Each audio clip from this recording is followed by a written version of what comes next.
'లీలావతి పరిణయం' అనే గ్రంథాన్ని రచించింది ఎవరు? Option A 'Haludu', option B 'Kutuhaludu', option C 'Somadevudu', option D 'హర్షుడు'.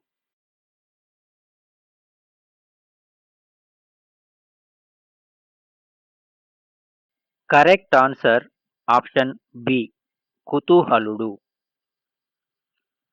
'Leelavathi Parinayam' అనే గ్రంథాన్ని కుతూహలుడు రచించాడు.